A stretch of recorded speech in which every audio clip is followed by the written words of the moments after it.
প্রিয় শিক্ষার্থী ভাই বোনেরা, নমস্কার। আশা করি সবাই ভালো আছেন, সুস্থ আছেন। তো অর্থনীতি একাদশ দ্বাদশ শ্রেণীর অর্থনীতি প্রথম পত্রের আজকে আরেকটা টপিক নিয়ে আসলাম। সেটা হচ্ছে পরিপূরক দ্রব্য। এর আগে আমি পরিবর্তক দ্রব্যের একটা ম্যাথ করেছি, আজকে পরিপূরক দ্রব্যের একটা ম্যাথ টার্ম করব। তো আশা করি সবাই ক্লাসটা মনোযোগ সহকারে দেখবেন এবং ক্লাসটা অবশ্যই নোট ডাউন করবেন। তো গত ক্লাসগুলো যারা মিস করেছেন, আমাদের পেজে আপনি স্ক্রল করলে নিচে দিয়ে ক্লাসগুলো পেয়ে যাবেন। ফ্রি ক্লাসগুলো রেকর্ডেড, লাইভ ক্লাস যেহেতু করি না। আর আপনি যদি পেজে খুঁজে না পান, আমাদের ইউটিউব চ্যানেল আছে রয় আইসিটি এন্ড ইকোনমিক সলিউশন, সেখানে গিয়ে সার্চ দিলে আপনি এই ক্লাসগুলো পেয়ে যাবেন। তো দেখেন এখানে বলছে চায়ের কেজি যখন 40 টাকা, চায়ের কেজি যখন কত 40 টাকা, তখন চিনির চাহিদার পরিমাণ 100 একক। চিনির চাহিদা পরিমাণ কত? 100 একক। মানে একটা চায়ের কেজি যখন 40 টাকা, তখন চিনির চাহিদা পরিমাণ আছে 100 একক। চায়ের দাম বৃদ্ধি পেয়ে যখন 60 টাকা হয়, চায়ের দাম বৃদ্ধি পেয়ে যখন 60 টাকা হয়, ফলে চিনির চাহিদার পরিমাণ কমে, মানে হ্রাস মানে কি? কমে যাওয়া। হ্রাস মানে হচ্ছে কমে যাওয়া। কমে গিয়ে কত? 50 একক হয়ে গেছে।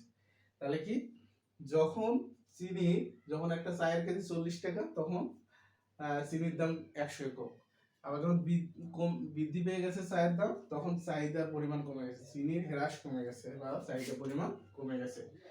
তো আমরা বরাবরের মতো যেভাবে করি, এটা ধরলাম আমি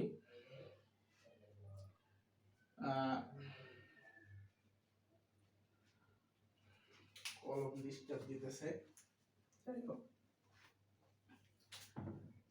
ধরলাম হচ্ছে পিএক্স ধরলাম কত? 40। আর কিউওয়াই ধরলাম হচ্ছে 100।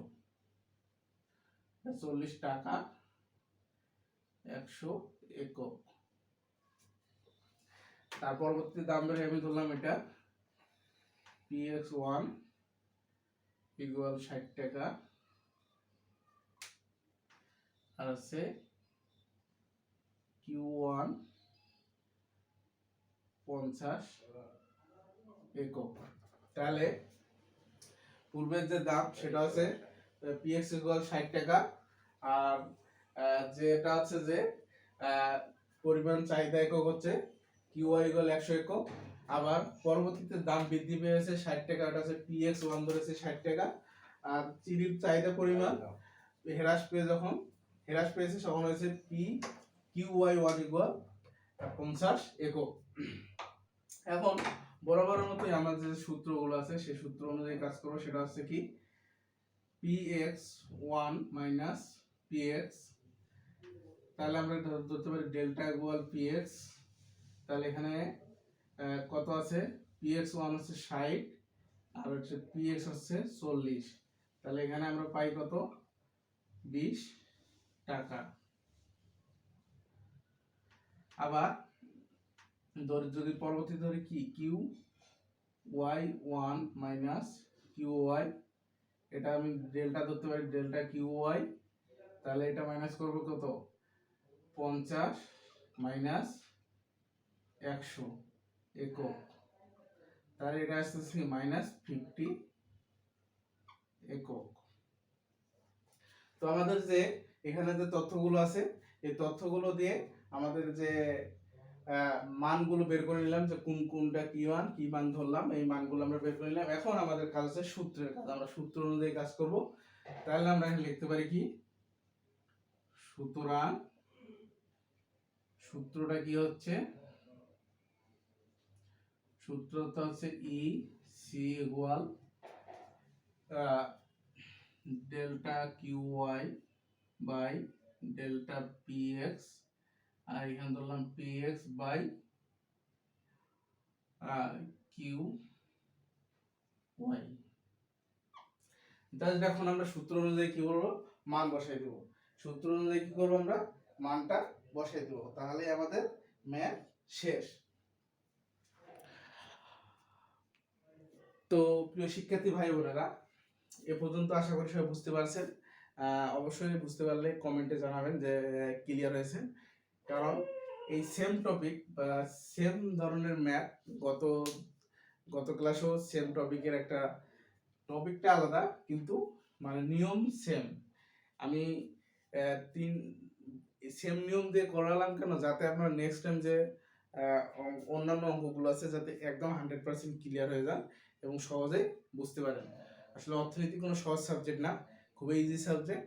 জাস্ট একটু একটু মাথায় বুদ্ধি খাটিয়ে করলেই আপনি সবকিছু ইজিলি করতে পারবেন। দেখেন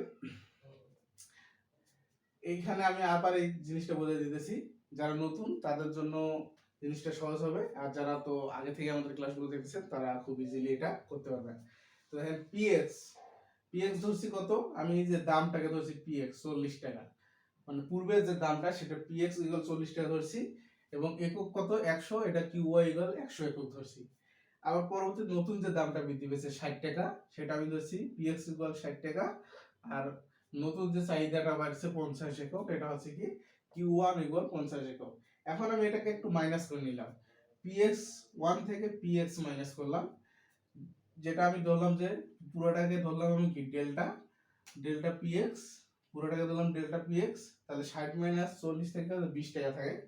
আবার কিউ1 মাইনাস কিউ, যেটাকে আমি ধরলাম ডেল্টা কিউ, যেটা হচ্ছে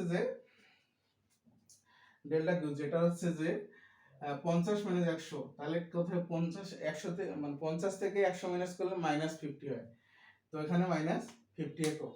এখন আমি কি করছি, এখানে জাস্ট সূত্রটা বসাই দিছি, সূত্রটা যেহেতু বসাই দিছি, এখন জাস্ট আমি যদি মানগুলো বসাই দিই, মান বসাই দিলে কি আমাদের ম্যাথটা শেষ হবে। তাহলে ডেল্টা কিউ1 এর মানটা আমরা কি ধরছি এখানে, মাইনাস 50 মাইনাস 100, আর পিএক্স ইকুয়াল ধরছি কত 60 মাইনাস 40। মানে এই লাইনটা আমি লিখতেছি কেন, এই লাইনটা যদি আমি না লিখি তাহলে সরাসরি 20 লিখি বা মাইনাস 50 লিখি তারপরও হবে, কিন্তু এই লাইনটা আমি লিখতেছি কেন, যাতে আপনার বোঝার সুবিধার্থে আমি এই লাইনটা লিখতেছি। তো পিএক্স ইকুয়াল কত 40, আর হচ্ছে কিউ1 ইকুয়াল হচ্ছে কত 100। তাহলে দেখেন এখানে থাকতেছে কি, উপরে থাকতেছে মাইনাস 50, নিচে থাকতেছে 20, এখানে 40, আর এখানে আছে কি 100। তাহলে আমাদের এ পর্যন্ত আমাদের সবাই ক্লিয়ার, আশা করি বুঝতে পারছেন। এখন দেখেন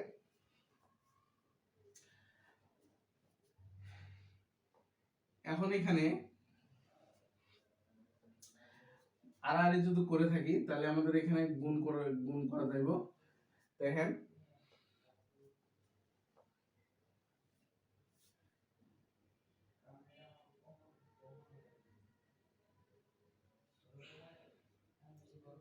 চল্লিশ, 50 দুগুণে হচ্ছে কি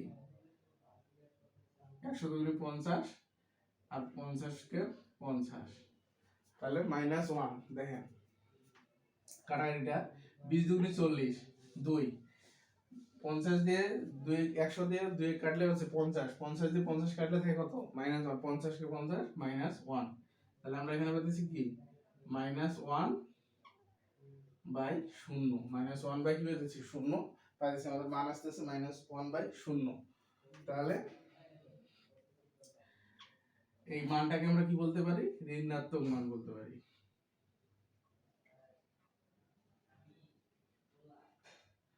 তাহলে আমরা বলতে পারি কি পরিপূরক দ্রব্যের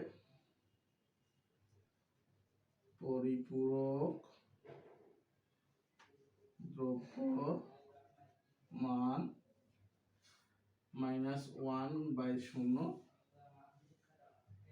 ঋণাত্মক হয়। তাহলে আমরা বলতে পারি পরিপূরক দ্রব্যের মান ঋণাত্মক হয়। তো প্রিয় শিক্ষার্থী ভাই বোনেরা, আশা করি ক্লাসটা সবাই ইজিলি বুঝতে পারছেন। কোনো সমস্যা যদি থেকে থাকে বা কোথাও যদি বুঝতে সমস্যা হয়, ক্লাসটা 2-1 রিপিট দেখে নিলে আশা করি আপনি ক্লিয়ার হয়ে যাবেন। তো প্রিয় শিক্ষার্থী ভাই বোনেরা, ক্লাসটা ভালো লেগে থাকলে অবশ্যই একটা লাইক কমেন্ট শেয়ার করে দেবেন। আর যারা অনলাইন পেড বেসে ভর্তি হতে চান বা অনলাইন পেড বেসের সম্পর্কে বিস্তারিত জানতে চান, তারা আমাদের যে স্ক্রিনে হোয়াটসঅ্যাপ নাম্বার আছে হোয়াটসঅ্যাপ নাম্বারে যোগাযোগ করবেন। তো সবাই সুস্থতা কামনা করে এবং আগামী ক্লাসের আমন্ত্রণ জানিয়ে আজকে পর্যন্ত সবাই ভালো থাকবেন, সুস্থ থাকবেন। ধন্যবাদ।